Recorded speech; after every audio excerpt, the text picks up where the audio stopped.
It is the year 262 after Aegon's conquest, 35 years prior to the events that take place at the start of Game of Thrones.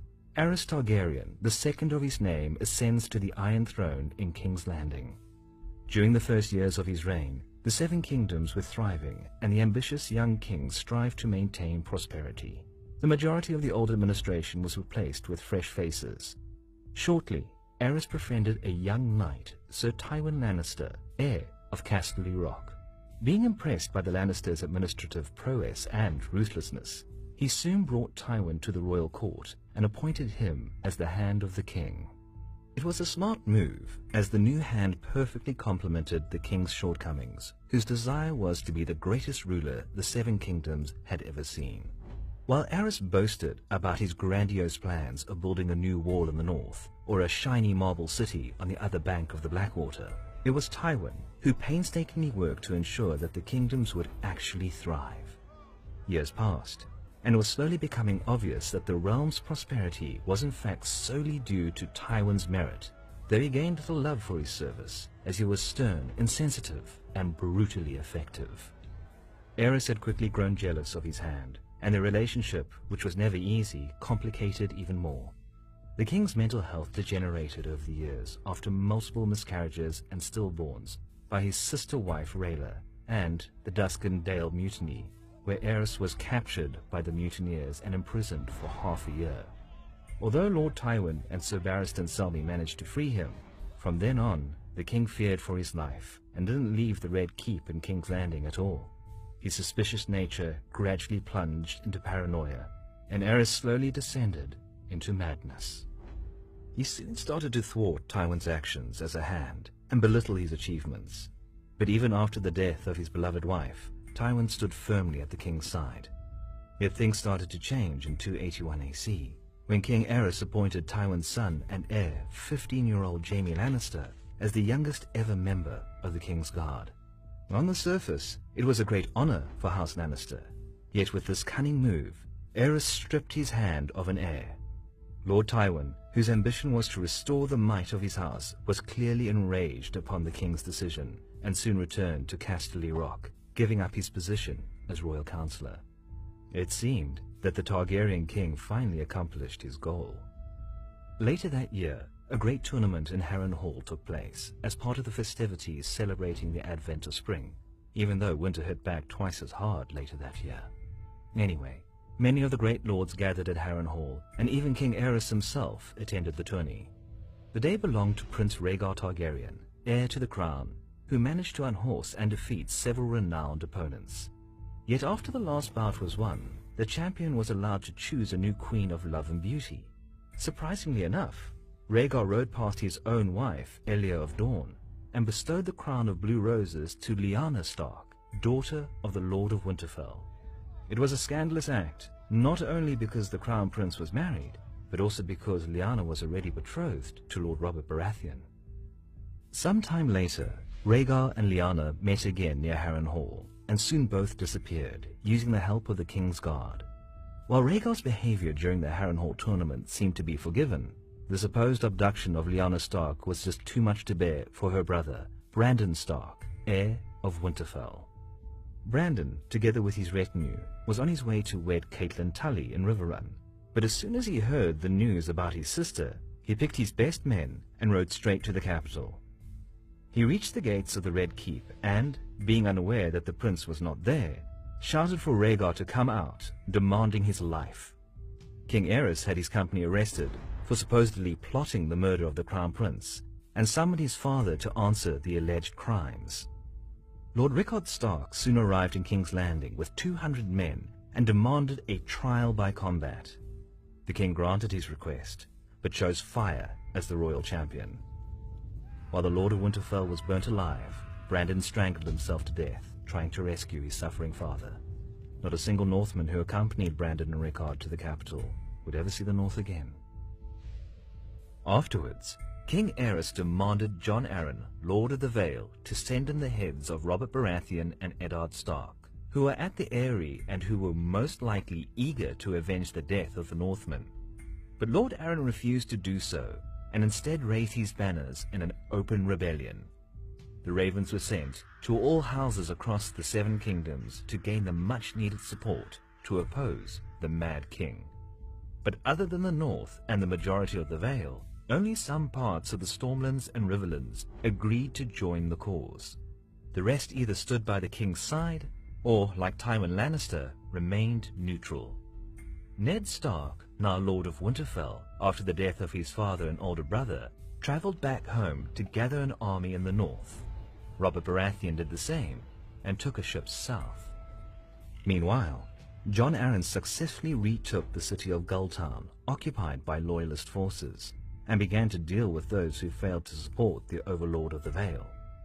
In the south, Robert encountered similar problems as Jon had, as some of the houses of the Stormlands neglected to gather forces to support their lord, and instead took the king's side.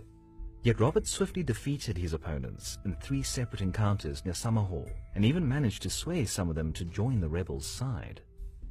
The next moons were marked by war preparations, and in late 282 AC, Robert finally departed Storm's End with his troops, marching to unite with the rebel forces in the north. Of course, those who remained loyal to the crown didn't just sit and wait. Fierce Lord Randall Tarley of Horn Hill, leading the vanguard of the combined forces from the Reach, ambushed Robert's troops near Ashford and dealt a considerable blow. The main force of the Loyalists, commanded by Lord Tyrell, eventually joined Tarley's vanguard. But Robert regrouped and managed to retreat north, despite the losses. The Lord of Highgarden eventually gave up the pursuit and decided to march east and soon besiege Storm's End, the garrison of which was commanded by Robert's younger brother, Stannis Baratheon. That wasn't the end of Robert's problems, though. The royal contingent under Lord John Connington departed the capital, hoping to intercept Robert's army. Connington traced them all the way to Stony Sept, where Robert tried to conceal himself using the help of the townsmen. Upon their arrival, the royal soldiers began to search for the rebels, but without much luck.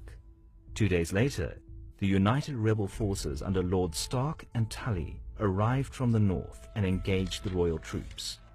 Fierce fighting began amid the town's streets and alleys. It is said that Robert Baratheon stepped out of a brothel to join the battle and duelled Lord Connington, almost killing him. True or not, Connington saw that his men were losing to the larger rebel force and commanded a general retreat. This was the first major victory for the rebels' side in the war. When King Aerys heard that the royal troops had lost, he impulsively stripped Lord Connington of his lands and titles and had him exiled. He also began to realize that the rebellion was far more serious than he had thought and could actually threaten his position. The Mad King ordered his alchemists to cache wildfire pots in various parts of King's Landing in order to burn down the entire city in case of defeat. But the war wasn't lost yet, and Prince Rhaegar was summoned back to the capital, where he assembled another, bigger army. Using strong contingents from the Reach and Dorne, and with help of loyal houses from all over the kingdom, he managed to gather some 40,000 men willing to defend the Iron Throne. Eventually, the royal army marched out of King's Landing in the middle of summer, heading north to quell the rebellion once and for all. The rebel force consisted predominantly of soldiers of the North, Vale, Stormlands, and Riverlands, though some of the houses of the latter 3 still supported King Aerys. The amassed rebel army counted to around 35,000 men in total, but what the rebel force lacked in numbers, it gained in battle experience and determination. When the scouts reported that Rhaegar's army was about to cross the Trident River, the rebels commanded by Robert marched to engage them. Battle ensued, just as the majority of the royal forces crossed the wide ford and were struck by the rebels.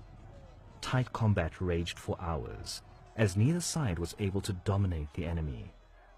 Even the successful charge led by the Valemen, which smashed the advancing right flank of Leowen Martell and killed the Dornish prince, couldn't turn the tide of the battle.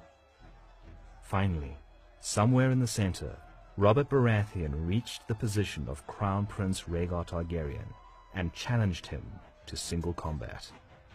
Although Rhaegar managed to injure his opponent, Robert crushed the prince's chest with his warhammer in a killing blow. Rhaegar's armor shattered, and rubies encrusting his breastplate scattered all around.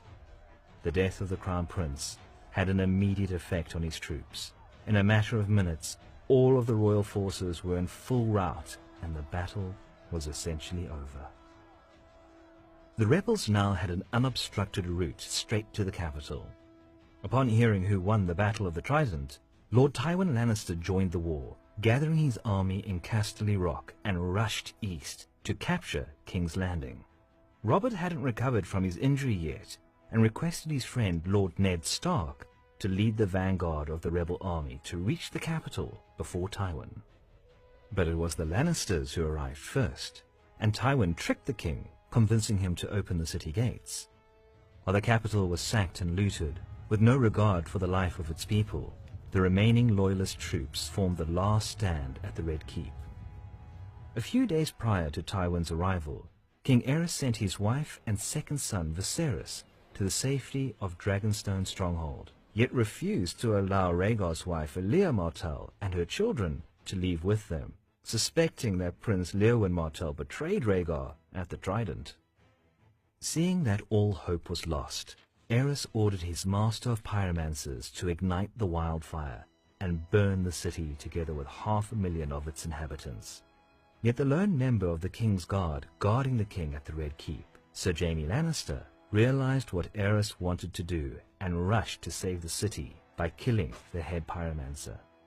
Being afraid that the Mad King could order another alchemist to ignite the wildfire, Jaime made an uneasy decision, broke his oath, and slew the Mad King, avoiding such catastrophe. Lord Tywin had to quickly find a way to prove his loyalty to the victors, so he ordered his bannermen Gregor Clegane and Amory Lorch to murder Princess Elia Martell and her children. While Robert was crowned in King's Landing, being the only head of a great house truly wanting the Iron Throne, Ned Stark rode south, lifting the siege of Storm's End and reaching the Tower of Joy, where he found his sister Lyanna, dying with a child in her hands. The Mad King was dead, and the war was over. After almost 300 years of undisputed rule, House Targaryen no longer held the Iron Throne, and its last vestiges sought refuge in the east. The love affair between Rhaegar and Lyanna triggered the conflict that ultimately cost them their very lives, and set in motion the most fundamental shift of power in the Seven Kingdoms since Aegon's conquest, and setting the stage for the Game of Thrones. Okay, you can edit that out.